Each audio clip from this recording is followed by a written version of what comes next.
have that dynamic underway. So we produce inflation, but what you do know is that interest rates must be below inflation rates and must be below the nominal growth rate in order to deal with all of that debt in order to finance it. And that depreciates the value of cash and money, so you have to invest it elsewhere.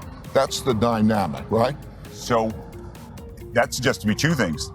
Somewhat bullish. And I think you have to put things in the context. So there are three big forces that have been at work, and I think you have to understand those.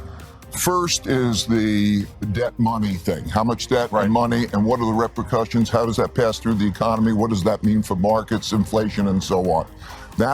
We're in a different era now. Zero interest rates, produce a lot of debt and monetize it. Second influence, the conflict, internal conflict over wealth, left-right conflict, that conflict. And then the third is the rising of a great power in the form of China, challenging an existing great power and challenging the existing world order. Those three things are coming together at the same time as then we have a pandemic. If we look at the expected return of equities, let's say US equities and so on, and you do the projections of present value of discounted cash flows type of thing, you probably can have somewhere in the vicinity of 3.5% or 4% return, and you probably can get, so return relative to the return of cash, it's a better deal. But those, as equity prices go up, those excess returns go down. That's what produces more of a bubble. In other words, the lower returns there. And as that shrinks, and then if you should have rates to rise, that cushion narrows. And as that cushion narrows, you come into more and more danger zones. So that's what we're seeing happening. Do you believe we're in an inflationary environment? First, no cash is trash. So don't keep it in cash, right? Second, the most important thing I think that an individual investor or any investor could do is know how to diversify well, because all those asset classes will outperform cash. And so if you, but also risk, when you can diversify well, and when I mean diversify across countries, currencies, asset classes, and so on, so that you have that balance. Then you take your tactical moves from there. But the most important thing, I think, is to know how to diversify well. I think most people are not doing that. I think most people think, okay, it's the stock market. And the stock market, I think, is relatively attractive in relationship to the alternatives. But that dynamic is going to start to change as monetary policy gets tighter and so on and so forth. So diversify well in those various areas. The country, the currency, the asset class. There's nothing that you can increase in supply quicker than money and money and credit. So let's look at it this way.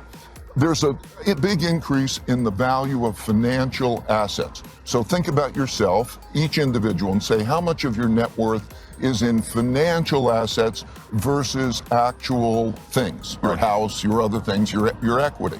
And a lot of that money, there's too much of that money in financial assets that will never be able to get paid, because if you calculate how much is it in financial assets, and a financial asset is only a claim to buy goods and services, otherwise it's worthless, there's an enormous amount of that. How is that going to be dealt with? It has to be dealt with the printing of money. My main things are, first, cash is trash, and that there's in bonds and debt, it's not going to be good.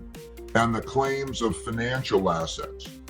So either avoid those or position yourselves so that when those things operate and position yourself for inflation. So there are investments, lots of investments pertaining to inflation. I agree with Jeremy's comments about commodities, and the big commodity cycles are reactive. There's a giant, just like the 40-year bull market in bonds, associates with a commodity cycle where everybody adapts to that. Companies don't hedge, inventories are drawn down. There's less investment in those things. When that switches to that kind of an environment. And the big overarching thing is that the amount of financial claims that exist, and there's charts in my that I repeatedly show when I deal with the changing world order. What is the amount of financial claims, assets, relative to real assets? And you could see that through history, when those financial claims, it's like a bank has too many IOUs on its real money and that thing, then you always get into these environments where it's undesirable to own the debt and you have negative real returns. And so to position one's portfolio in a tilt that way. But of course, the way that we do it is to separate alpha and beta, right? So two parts, core, because we're all talking tactical. How do you create a truly well-balanced core portfolio? And we know that the typical well portfolio is not well balanced, with its greatest vulnerability being in that upper right quadrant in our box, which is the inflation box.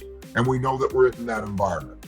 So from a starting point of view, I would encourage all investors to look at that box, those 4 quadrant box, that box that we have: rising inflation, falling inflation, rising real growth relative to discounted, falling real growth relative to discounted, and see what the biases are in those portfolios.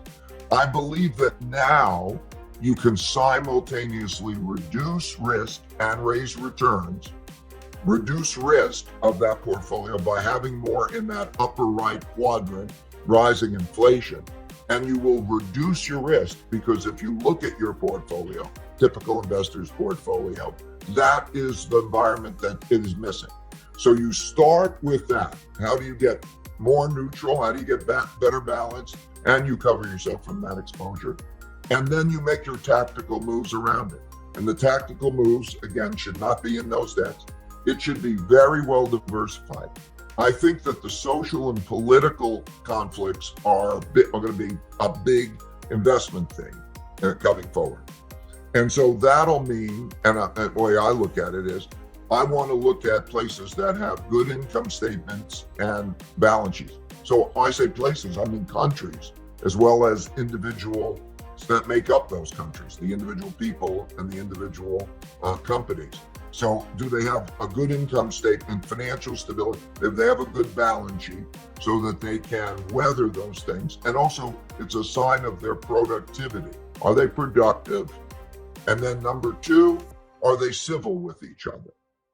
I really do believe that internal conflict and bad finances are going to be defining characteristics of where to invest or even where to be. And then if I carry that forward to the third, am I going to have in the risk of being in a international war, an important international war? Because that international war will raise lots of threats. So I want, when I'm picking those locations, I want to be out of those debt instruments, largely minimized on the financials, the inflation hedge assets, well diversified. Look to parts of the world that are not as plagued with this. So emerging Asia is very interesting. India is interesting. So diversify. Look at neutral countries during that period of time. Watch out for government controls on capital markets, because that's the logical next step. History has shown that. Watch out for foreign exchange controls, could be. Watch out for those things. So those are the themes that I think are most important and will be most important in investing, in which there's a supply and demand for debt and credit that is, because one man's debts are another man's assets. And there's a supply demand for credit that is having an effect on making us move into a stagflation kind of environment. In other words, the trade-offs between the two will become more difficult. But I think that number 2 influence, the political, is the most important. What I mean by that is, I think we have been used to being in an environment in which economics ruled. You know, you'd have a global economy, and those who could produce items more efficiently or cheaper would get the business, and they would raise their living standards. And other places, you know, so it was a global competition, largely run by economic considerations, and resources would shift that way. I think we're now in that doesn't exist as much that way, and there's been a transition to an ideological allocation of resources and so on, such as, you know, the acquisition by Elon Musk of Twitter.